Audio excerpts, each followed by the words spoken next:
So I remember a time right at the very beginning of my ministry. I was at a conference or a Senate gathering, and this is up in Wisconsin. And the pastors there's a lot more Lutherans in Wisconsin than there are in Texas. So I guess maybe what the Lutheran churches in Wisconsin say to the state legislature gets listened to maybe just a little bit more, but probably not a whole lot. But anyways, they were gathered together, and they were debating a resolution they wanted to send up to the state legislature about some programs that they thought were important. So early childhood education they thought was important. They thought that care for those who were out of work was important, and several other things. And, while I agree with all those things, the thing at the end that really stuck out to me was they said, and we want the state to reallocate how things were being funded so it didn't raise any additional taxes. And that was what got to me. It was one of these things of, hey, if I think this is valuable, am I not willing to pay for it? And if I'm not willing to pay for it, do I want other people to pay for it? And I know that when it comes, I did my taxes this week. I know that taxes can be a very contentious subject.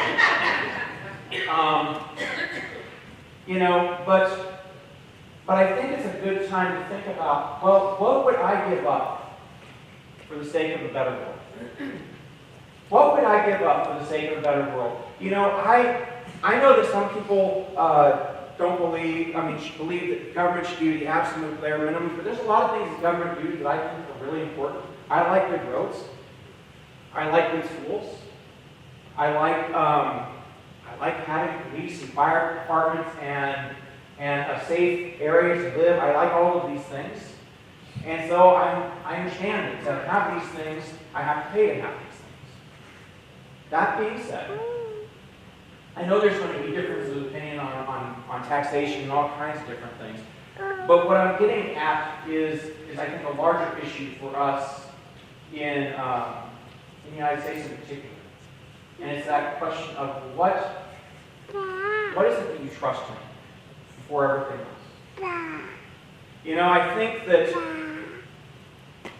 we have an entire industry that is devoted to making us feel like our life is secure. And I have nothing against insurance. I have nothing against retirement plans. I think they're all good things. But I think we try sometimes to make all the pieces of our life say, okay, here's how we can make sure everything goes from day to day without doing it. And, I think when we put all of that on our own shoulders of saying, you know what, I need to be able to take care of myself no matter what. And, when we're people who are, able to do that, that's great. But I think it also we begin to feel like we're entitled to that. We begin to feel like, hey, this is what I deserve every day. And we also begin to not look at it as a gift.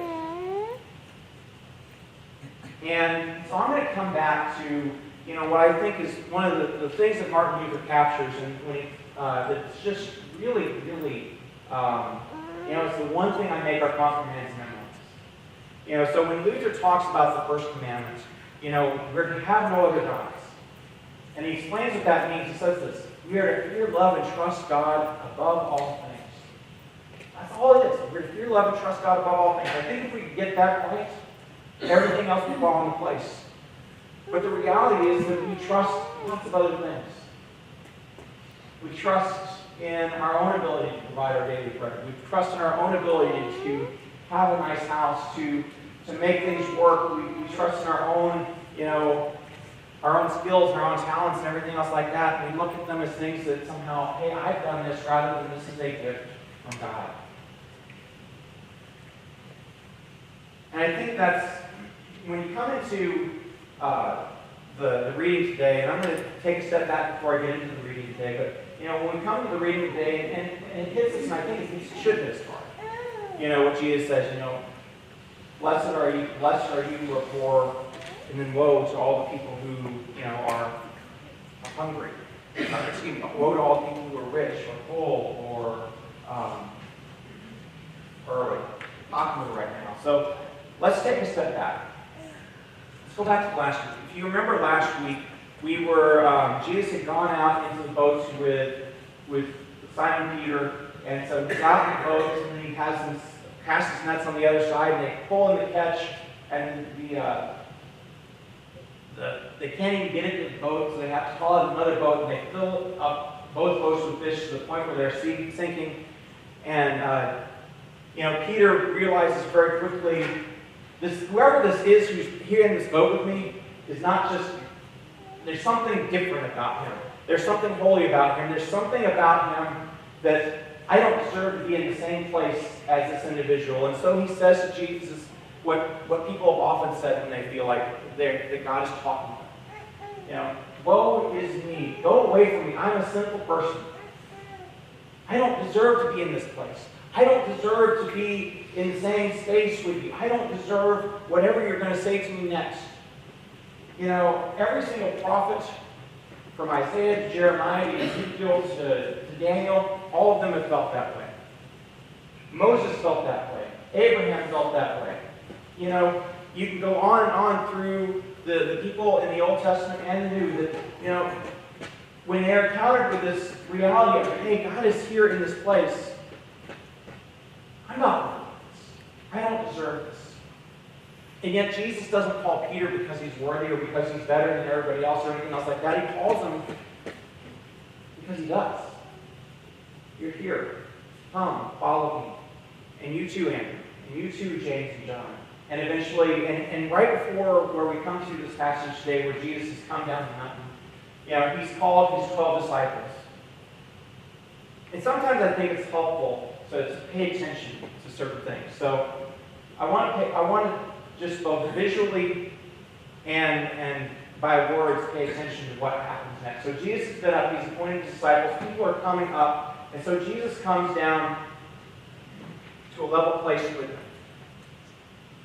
And people are gathering all around him. So if you've ever been on a level place where people are gathering around and they're trying to touch people, it gets to be very chaotic place. I remember when I was growing up in San Antonio, they have an event called Niosa, Night in Old San Antonio. And you would go and you would walk through the square, and it's just like you're like this the entire time. You're going from place to place, but it's a crowded area. And so you're just kind of weaving through this massive crowd trying to get to the things you want to get to, and you can't help but just people rushing into you and everything. But before Jesus begins to speak, something else happens. And it's something that doesn't really get noticed in the text until, it says, as Jesus begins to speak, and Jesus looked up at his disciples. So somehow in the midst of this level place, where everybody's pushing in around him, he's down lower than them. And he has, instead of being up in the high ground, and Matthew narrates this, Jesus' first sermon differently. Jesus is talking from the mountain, and everybody's hearing him like Moses coming down from the mountain. But here Jesus and Luke is on that level place, and he's speaking to them where they're at. And he says to them, "Blessed are you who are poor, for yours is the kingdom of God. Blessed are you who are hungry now, for you will be filled. Blessed are you who weep, for you will be comforted. Blessed are you when people exclude you, when they revile you, when they speak ill of you, for the sake of the Son of Man." And that's what they did to those who were prophets. But woe to you who are rich, for you've already received your consolation. Woe to you who are full now, for you will be hungry. Woe to you who laugh now, for you will mourn. Woe to you when people speak well of you, when they lift up your names, when they pat you on the back. That's exactly what they did with the false prophets. Now I'm going to stand up again. I'm going to get up here. It's a little easier to see me up here, and it's also easier on my knees. Y'all never used to have that problem? But it's true. I mean, it's one of these things where it's a very vulnerable position being down that low and being in that place where everybody's pushing in, trying to touch, and then you speak. But the other reality is that when you're down that low, people can't see you. But I do think in the midst of all of this, I think part of it is, well, where do we put our trust? I think what Jesus is saying when he's there, again, you can't find a picture of Jesus where he's actually looking up at people. This is actually a picture from the Sermon on the Mount. So, it's interesting that they don't ever really portray Jesus that way in pain. But I do think, it's and this is a difficult text. I mean, it is. It's a text because I think it challenges some things within us. What do we put our trust in sometimes? Well, I do think that we do put our trust in our own ability to provide for ourselves. And for people who have grown up middle class or upper class, have never had to really worry about where your daily bread comes from, we just come to expect that this is the way it is. And again, we can begin to look at it not as a gift, but that which we should expect. And so the good things that we have, we don't even notice. They become that which just becomes a part of the air that we breathe, a part of the world around us. We no longer look at it as a gift from God. We no longer think this is the day that the Lord has made, or this is the daily bread that God has given me, or this job that I'm working, or this paycheck that I bring home, or all these things, that all these things are gifts from God. And really, until you don't have them, you don't realize what they really are. They're just kind of there. They're just kind of present. I think we live in a time where people do chase happiness. We want desperately to be happy, and so we go after that which seems to have made us happy before, but it seems like every time you do that, it takes a little bit more. I went out and I bought this car and it made me happy, but, when I get the next model up, that'll really make me happy. I got this computer that'll make me happy, but the faster one will make me even happier. This phone made me happy, but the coolest new one that just came out, that'll make me really happy. And I think that we can become, addicted to that, seeking that which will make us happy, but,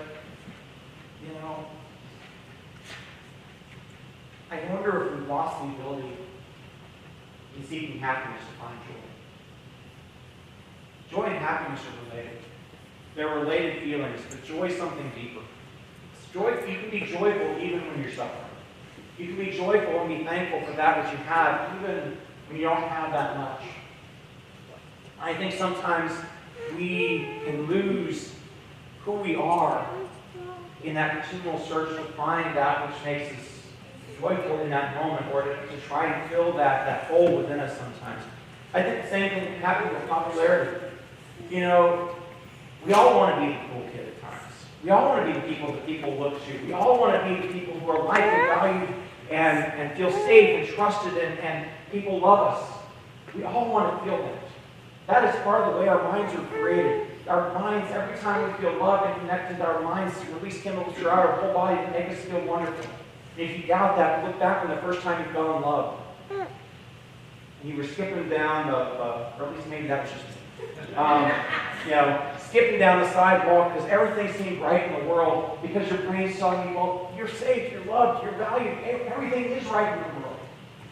But I think that we can also become, we want so badly to appease other people or please other people that sometimes we do things that we know may please other people, but we may know aren't right. I grew up in a household where the rule was if you like to eat, you learn to cook.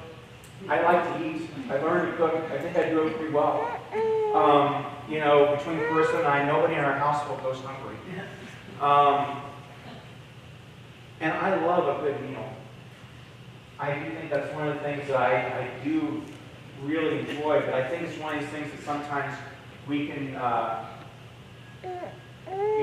become so addicted to a kind of a fast food way of living. And it doesn't mean we're just eating fast food, but a fast food way of living where, here are these things that I'm consuming, I'm not even taking the time to enjoy them. I think There are lots of times when we trust in the wrong things, where our life becomes empty because we are, trying to fill a hole within us with the wrong things. We all have that part in us that wants more, that is not satisfied, that is not happy with what we have, that we look at all the things in the world around us and say, but if I had what Jane had, or if I had what John had, or if I had what Timothy had, then I would be happy. And we look at their lives, and I think this is one of the things that in a social media world where we can look at other people's lives and the lives they present to us, and it's a whole new stage of keeping up with the Joneses. We can look at that piece of other people's lives that they show us and say, here's what's wrong in my life. If my life looked like that, then I would be happy. Looking at lives that may not be happy themselves can only present that way.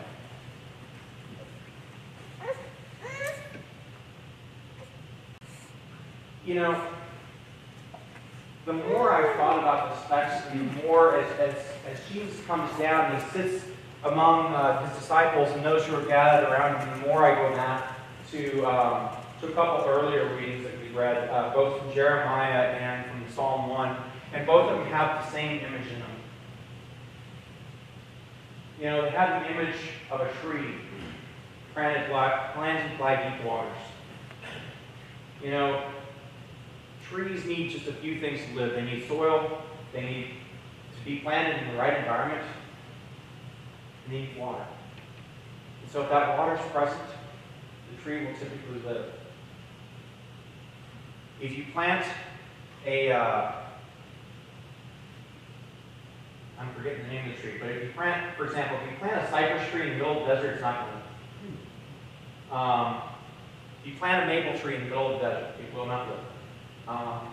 It needs more water than that. It needs to be able to sink its roots down into a water source that's there. And so this is a root that gets an image that gets used again and again in the scriptures.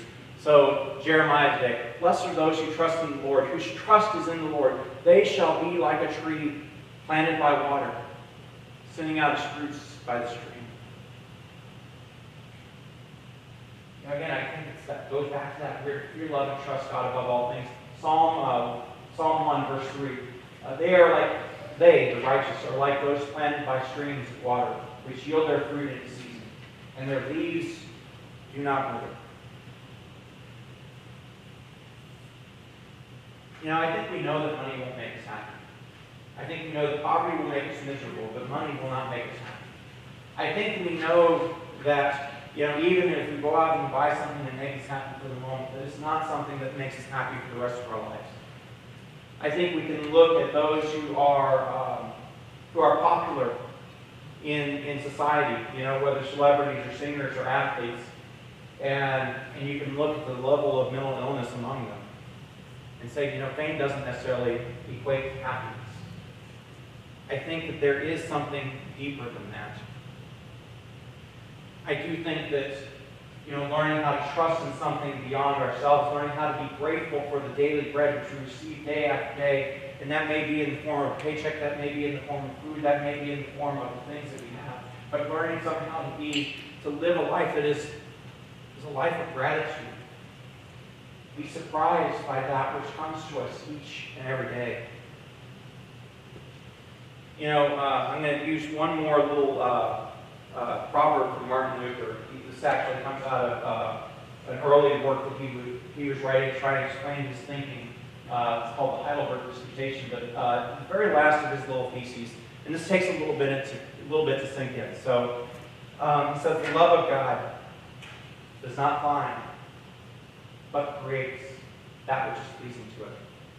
Whereas the love of man, or humankind, comes into being by that which is pleasing to it. We as humans, we go and we seek that which is, whether it's beautiful to our eye or it's that which we think we want. And, we look for something that's desirable, and that's when we start to love it. But God's love is just the opposite. God doesn't look for that which is desirable. God says, you are my child, you are a person who I have claimed your name, and that makes you desirable. I love you. There's nothing else you need as far as value in the midst of it. And it goes back to, in our baptisms where we remember, hey, we are marked with the cross of Christ forever. We're sealed by God's Holy Spirit. We are God's, or to use Paul's language, there is nothing that will separate us from the love of God in Christ Jesus our Lord. And I think we forget that. I think there's so many things in the midst of our life, in the midst of our world, that make us forget that, make us put that aside, and make us say, you're only valuable when you have this. You're only valuable when you are worth this. You're only valuable when you are loved by these people.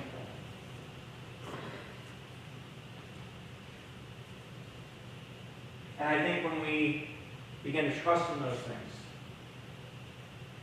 then woe to us, because they will fail us. But Jesus comes down and occupies that level space with us. And at those times where we feel like we don't have enough, blessed are you who are poor. At those times when we are hungry, blessed are you who are hungry. At those times where we are weeping and the world doesn't seem to make sense, blessed are you who weep. And at those times where we feel excluded or pushed out or we feel like, whether it's our friends or our enemies or the world itself seems to say that we do not have value. Blessed are you. And I do think it comes back to that. We are to fear, love, and trust God above all things. Then we truly are like trees who set down their roots next to a deep stream. I'm not going to tell you that you're not going to go out in the midst of the world. You're going to trust in the very things that I tell you not to trust in today. You will, and I will at times. But God continually calls us back. He says, blessed are you. Blessed are you. For I give you each and every day your daily bread. May you receive it with gratitude. Thanks be to God.